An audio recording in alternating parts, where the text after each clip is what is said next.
Fala galera da Alternativa, aqui é o professor Jean, turma do 8º ano. Vamos ver agora a parte de português, estudo dos períodos. Para isso a gente precisa ter alguns conceitos para nos ajudar. Frase, oração e período. O que é cada um desses elementos aí? Frase é conhecido como todo enunciado com sentido completo, ou seja, é aquilo que eu pronuncio, mas que tenha sentido. Tá? Esse é o que constitui uma frase. Uma oração, ela por si só, ela é uma frase. Só que o que diferencia a questão é que, para se ter uma oração, precisa verbo ou locução verbal. Ou seja, só é oração se tiver a presença de um verbo ou locução verbal. E o período? O período é uma frase formada por uma ou mais de uma oração, no caso aí. Ou seja, esses períodos podem ser simples, quando formado por uma única oração, e compostos quando formado por mais de uma oração.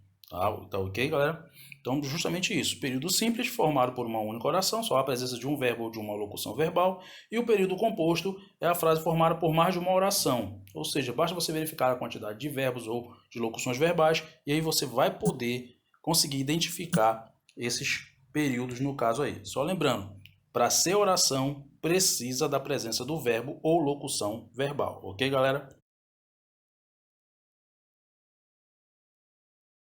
Bem, agora a gente vai atentar para os períodos compostos, no caso ali. É com eles que nós vamos trabalhar, ou seja, aqueles que têm mais de uma oração. Os períodos compostos são divididos em dois, por coordenação e por subordinação. O período composto por coordenação, quando apresenta orações sintaticamente independentes, que não mantêm entre si uma relação hierárquica. O que quer dizer? Cada oração é independente da outra, ela não precisa da outra para ter o seu sentido completo. Tá? Então isso é o que faz com que ela seja de coordenação. É a não necessidade de depender da outra. Pode ver, por exemplo, aí. No outro dia, tomei um trem. Eu poderia encerrar a oração aí mesmo. Já estaria subentendido o que se quer dizer. Né? Ferrei no sono. Também, se eu colocasse um ponto de exclamação, seria uma expressão exclamativa aí no caso aí. E acordei às 10 horas na estação central, também é uma oração independente. Então, ao juntá-las aí no caso, eu formo um período por coordenação, onde uma é independente da outra. Diferente do período composto por subordinação, onde há uma relação de dependência.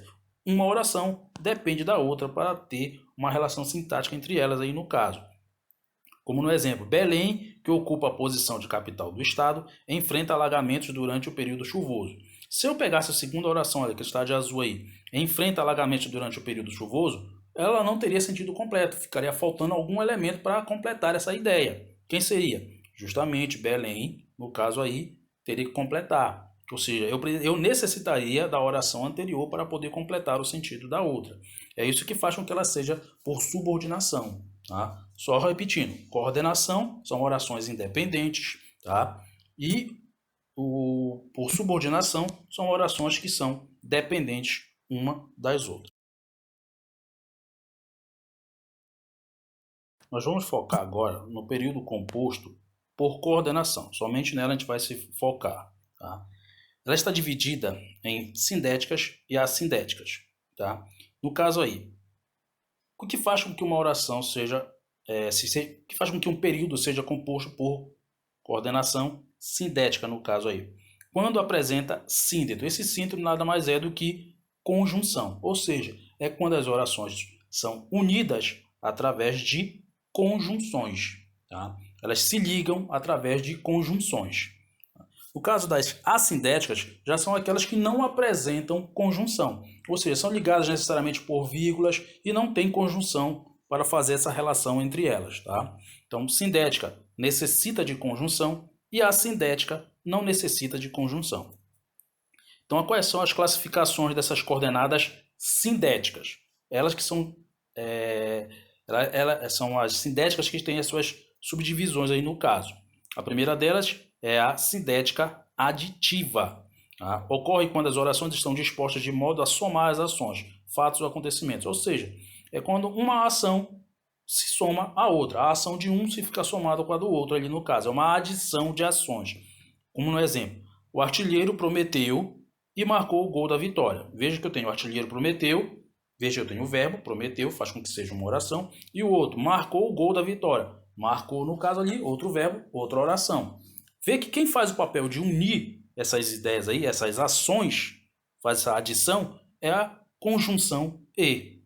Daí a questão da necessidade das conjunções. É o que faz com que elas sejam sindéticas. Beleza?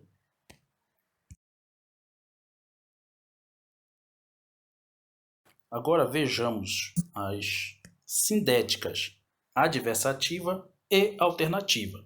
No caso da adversativa, são as orações, né, que apresentam contrariedade entre elas. Ou seja, assim, ocorre quando entre as orações ocorre uma relação de contrariedade, quando o conteúdo da segunda oração não se corresponde ao da primeira, ou é oposto ao da primeira. Exemplo, comprei as passagens, entretanto só viajarei no próximo mês. Ora, se ele vai viajar no próximo mês, por que ele comprou logo as passagens?